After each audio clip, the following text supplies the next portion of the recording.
welcome to an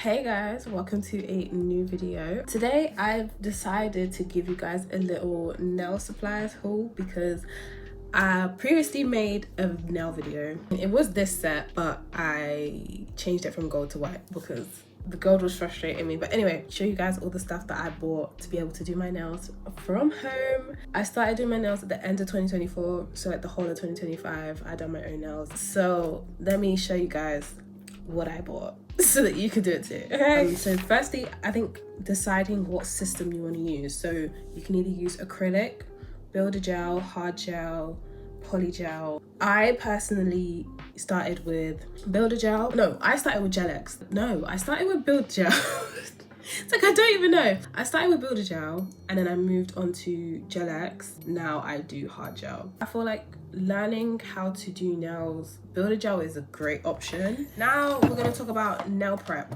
I only recently purchased this Melody Susie lamp, so you can do nails without it 100%. Like I genuinely went a whole year doing nails without it. This is a new purchase, but I think educate yourself on this file because it's not something you can just purchase and then just wing. I did a lot of research on methods of what to avoid, of what not to do before I purchased it. So I had an idea of how to use this equipment, but it's not hard to do. I'm not gonna sit here and say like, oh, you have to be a professional nail artist to do this. Like, no, I'm not a professional, I'm not licensed, I just do my own nails. Unless you are obviously starting a business, get licensed, do a course before you start using this on your clients, because this can cause harm, this can be dangerous, and I don't want anybody to be misinformed and say that I'm the one who told them that. No, I did not. Okay, I did not advise you in that way, anytime, any shape or form. Okay, yeah, this is for filing and shaping and getting rid of any type of anything. Like, I'll just go through it. So this came with a set of drill bits. These are diamond drill bits, except for this one. This is a barrel bit, and they have different roles. So like some of them are for polishing your natural skin, like these two. These are for getting into the cuticles. This is for sanding bands. Basically, it works as a hand file, which we'll get into. Alongside sanding bands and cuticle prep, I got some ceramic gel bits. These are for removing gel polish and filing down my hard gel because the diamond ones won't do that. So ceramic or carbide. I also got mini sanding bands because these sanding bands are so chunky. Like, what am I actually gonna do with that? My fingers are so small. So I got some mini bands in different grits so that I can use them for different things. If I'm taking off just gel polish, like my toenails, like when I do my toenails, to take off the gel polish, I use the 80 grit because it's just fast, gets the job done. I don't have to think too much about it. But if I'm using my natural nail, I use like a 240 just to smooth. A 180 is what I use to kind of just buff. I really use the 120. It's nice having options, okay? I like having options because some days I want to do one thing, some days I want to do the other. So that was a very necessary purchase. Tools for prep. When I first started doing nails, the main tools I used were this cuticle pusher and scrape and these cuticle nippers. I still use these cuticle nippers. I just don't use this cuticle pusher because I have drill bits that do that job. But this is for cutting the cuticles, the dead skin. Then this literally broke yesterday as I was doing my toenails, but my nail duster, it just gets rid of the dust. I normally spray with acetone, then hit it with this. Then I use a metal file for like last minute shaping. So like when I do French tips, before I top coat, I file with this on the free edge just to get that crisp, and then I top coat seal it. Because if you don't do that, there's gonna be like anything can get under the product that you've used and the gel. So you have to seal the end with top coat. But I use this first to get it nice and crisp because it doesn't bend like these do. Like these are kind of flimsy, but this one does not bend. So hand files are very essential. I don't use hand files too much. I use hand files mainly for shaping. Anything else like buffing and stuff, I'll just use my nail drill because it's just much quicker. Buffing blocks, I would not recommend these type of buffing blocks only because probably just use this once, but there are like smaller ones you can get online, and once I try those I'll be able to give like a good review on them. Yeah, I would not recommend getting these bigger ones. Definitely get the smaller ones. Now on to post nail. The builder gel that I started with was this set of 6 from Model Ones. They're pretty good colours, so you can figure out what colors you like for your skin tone. The only downside is the size of these bottles. Like, these are tiny. Their brand is pretty good for at-home design, at-home, their tools, I don't know, their stuff just good. Okay, I've stuck with them. But yeah, that's what I started with. Another medium you could use is Gel X. These were the tips that I bought to do Gel X. It's just full tips, like tips with the full nail. I bought this Model 1 set for it, but I now have this Beetles nail glue, which is for Gel X. I know that the most ideal system to use is Après, but I'm not into Gel X enough to give you guidance on what to use and what not to use. But I do have this in case I want to delve back into it. I don't know how well this works. I haven't tried it. Hopefully in the future, if I try a Gel X set, I'll be able to guide you guys on Gel X. Another thing to use, what I use, which is hard gel. Now this is my second hard gel set, and I'm obsessed already. Like, you won't see me using anything else. This is the hard gel that I use. This is the IBD. It's the clear one. It kind of looks purple, but literally when you put it on, you literally can't see. It's on the pricier side. I think it's like £20 per container. They have other colors. They've got white, peach, pink. I'm just gonna stick to clear because that's what I do. I stick to clear. It's more viscous, I think, compared to Builder Gel. Builder Gel is more of a runny texture, so you can level out the product easier. It takes less time, but at the same time you have to move a bit quicker because the product is more likely to run over, so bear that in mind. But hard gel, it gives you more time, more structure, but at the same time it takes a while to level out, so I wouldn't recommend this for somebody beginning. But if you're more confident, hard gel's great. And with all of these systems, you're going to need brushes. The first set of brushes that I used was this, I don't even know this brand is, but it says Teo Y'all, whatever that is. And that came in a set of 6. And that was the first set of brushes that I bought. It came with some bigger brushes and some liner brushes. I do not use these liner brushes anymore. But on the ends they have dotting tools for polka dots and if you're doing hearts or like kiss marks. And then these are kind of for like application. The only brush out of these that I use is this pink one.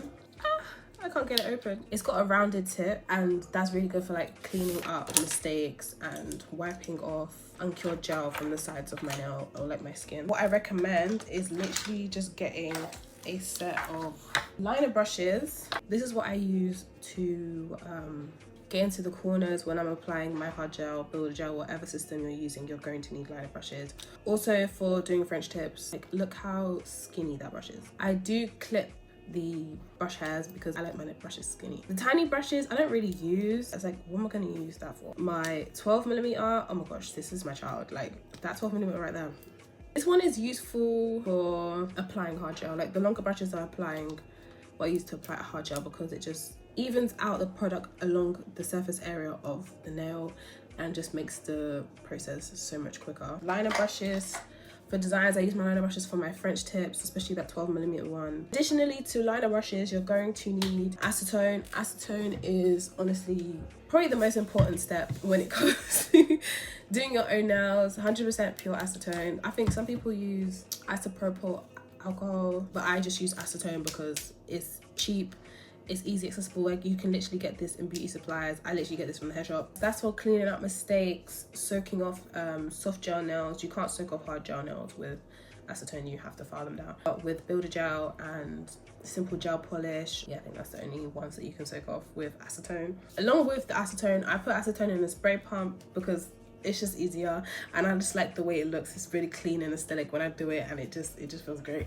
I think that's more of an aesthetic reason rather than necessity. When it comes to using acetone, I also use lint-free wipes. These are a newer purchase as well because I was just like trying to justify not buying lint-free wipes, but once I got them, you have to get lint-free wipes. I feel like most of my nail art was just so, I used to just get lint everywhere. Like so many of my gel polish bottles have lint in them for me being so negligent about lint, but you really cannot screw up. It's just necessary. If I'm going to do it in extensions like these, Builder Gel extensions, hard gel extensions, you need your nail tips. Okay, these are the tips that I use literally from Amazon. These are extra long, which I probably shouldn't have got because I never have my nails that long. When am I ever gonna have my nails that long? Never. So I recommend getting this set of square soft tips. Look how many is in here, like Oh, guys, nails forever. I have nails forever. Like, I don't even see this ever running out. My advice when it comes to tips, when you are sizing your nails to the tips, go from sidewall to sidewall. These are the sidewalls of your nail. I'll try and find some diagrams that help with my explaining process, but going sidewall to sidewall, it ensures that you aren't filing any new growth of your nail and reshaping your nail to fit the shape that you've gone for, because when you take your nails off, your nails will just look like a weird shape, and that's just not healthy for the long run. You want your nails to be long and healthy, so making sure that you don't use a tip that is too small for your nail, because you will end up filing your nail to make them look nice, and that just causes damage for your natural nails. So we're not going to do that. Even if you have to cut down a bigger one so it fits, do what you got to do, but do not file down your natural nail for aesthetics. Okay, for gel X, you'd obviously use different shaped gel X tips just to make your life easier, so you don't have to shape. But getting square just allows you to do any shape that you want. I just learned how to shape almond nails, but also the basics when it comes to nails. For any system that you use, you're gonna need your top coat, your base coat, your primers, your dehydrators, and these are the ones that I have stuck to, gravitated towards. The top coat and base coat that I use are the Brhianna top and base coat. I love the bottle design. Like, look at the chrome, she's so cute. The top coat is the shiniest thing I've ever used in this planet. Like, look at my nails, child. Look at my nails. Nice and shiny. And the base coat, I've got no complaints about it. It doesn't have that strange base coat smell. For primer and dehydrator, I bought the Model Ones set from Amazon. I'm not gonna say it's good, it's just alcohol, like, it works. This primer, I just don't use it because I found a primer that I prefer, which is the YN Young Nails Protein Bond, I think. This thing is like glue, okay? I didn't think that a liquid could change the nail game. It is definitely on the pricier side. I got it whilst there was a sale, so it was like £16. But chow, when I tell you, like, my nail retention would be like, if I did my prep correctly, my nail retention would be 2 weeks. 10 to 13 days would be my nail retention, and I just wasn't happy with it. That's why I literally never do anyone's nails, because like, until I can assure you your nails will last and the design will be nice and the shape will be nice, I'm not doing your nails. No, I'm not. No, I'm a perfectionist. After this purchase, oh, who wants their nails done? Go to the front. Come get your nails done. So I do 100% recommend this for a primer instead of the one that comes with the middle one. But you don't really need to buy this set, because once you have acetone, you can just use that as a dehydrator. Other staples that I just keep in here because I gravitate towards them quite often: Macarthur black and white gel polish. This black is what I use as my base for my chromes or just French tips, and my white. I will never leave her. Anytime I've ever bought a set of gel polishes, yeah, I test the white just to see if she compares. She don't compare. This one is like the most brilliant white. It's so, like, I don't even want to say it's on the purple side, because it's not purple, it's just white. If you're not skilled with gel polish, you might have to use 2 coats, but because I know how to use gel polish, I don't have to use 2 coats. You see the results. That's not 2 coats, that's 1 coat, and it's real thick and real opaque. So yeah, we love her. We love these 2 right here. I think the only downside is I wish this black was non-white, because then it means when I'm doing chrome designs, I have to go over with top coat, and that can be frustrating, but it's okay. Other little fun things that I have are the Model Ones Builder Gel. This builder gel is pretty good as well. I've only used it once, but when I did use it, it was quite great. And this one is milky white. This is B24, and it's a much bigger bottle. See what I mean? Like, this is the size bottle I'd repurchase instead of having to repurchase that whole set. But like, it's really basic milky white. And then I also have a blooming gel. I also have their builder gel. This builder gel is alright. It's not my favorite, but it works. If I was to buy builder gel, I'll just stick to Model Ones for builder gel, because they're what I'm used to. The consistency is great. The glue that I use for my nail tips is the KDS glue. This can also be purchased on Amazon. Yeah, pack of 5 for like £3. That glue has never failed me. I've even glued other things with it. Like, it has never failed me. Obviously, you want to get yourself some gel polishes. Go crazy, go ham, have fun. Got some glitter polishes in here, some sheer polishes, my nudes. My favorite brands for gel polishes are, the cheap ones are fun for like like if I want colors for designs, but if I want some colors that are gonna be good quality, I will opt for Born Pretty. They have such good colors. The consistency, wow, everything is just wow. So I do recommend Born Pretty. They're on the pricier side considering other brands, but they're definitely worth the price. I haven't used Model One's gel polish, but I assume their stuff is good. Another brand that is really good for gel polish is Vishine. Me and Vishine, we go together so well. The colors that I use for Vishine, these are my two base colors, E27 and E18. I have bands on them because no upper body strength. These two are my nude colors. Is what I have on my nails right now. They're just nice and pink, and I think they just suit every single skin tone. Now for the fun parts, the designs, the special effects, chrome powders. I don't think there is much sense in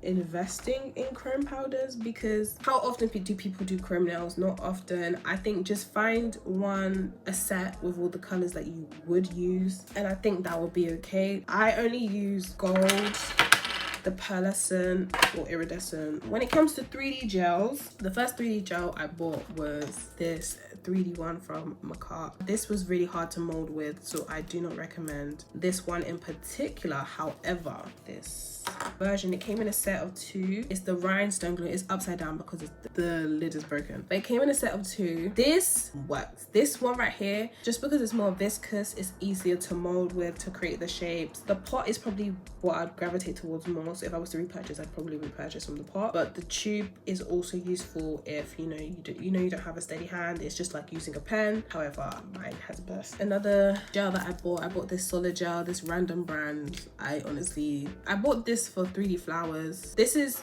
actually the tube gel. I remember now. I just transferred it somewhere else. But it's in here. This solid gel is in this container. I can actually take the entire thing out. Like, that's how viscous and thick. It's like slime. Another thing I use for designs, so when I'm doing like aura nails, these nail sponges, you literally just dab the product on. When I'm doing like aura nails, I literally just dab, cure, dab, cure. Like, it's simple, quick, and you can get these in a big pack. Like, this is from Superdrug. I also have these soak off tips, and this I'll literally just get cotton pads, soak it in acetone, and literally put my finger in, and then just wait 5 minutes, take it off, see if the product's soft, put it back. Very handy. They come in a pack of 10 for soak offs, but I use hard gel, so I don't even soak off nails anymore. I think these two are the most important things. Get yourself a decent nail lamp. The first nail lamp I got was this cheap one. This is the first lamp that I got, and like, my top coat wouldn't cure fully, my builder gel wouldn't cure fully, everything was sticky, everything was sticking to everything. This is the nail lamp that I've got. It's got a mirror on the inside. You put your hand in like that, it helps with curing the gel under here, that way your nails can be fully cured.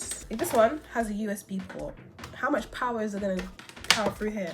But this one has a plug that actually has a socket. Just do the one-time purchase. In addition to that, I used this mini lamp, this Macar mini lamp. It was like £7 on Amazon. This I use for each nail when I'm curing hard gel and builder gel. I used it for both systems. I do my prep. Once I finish applying my hard gel, I put my finger underneath, tap here. It stays on for 60 seconds, which is the recommended time. And then I take it out, file it down if I need to, and then I go on to the next hand. This is very essential if you do hard gel or builder gel, because they definitely need to be cured individually. If you don't cure in between each nail when you're applying, by the time you get to your pinky or your last nail, the first nail would have run off completely off your finger, because that's how gel-based products work. Don't half cure, don't semi-cure, don't quarter cure, don't nothing cure other than a full cure. 60 seconds of curing, okay? But yeah, that is all the products that I use, and I keep it very simple. That is all the stuff that I use to do my nails. I hope that it was somewhat educational, so that you know what not to buy and what to buy and what actually works. Thank you guys for watching. I'll see you next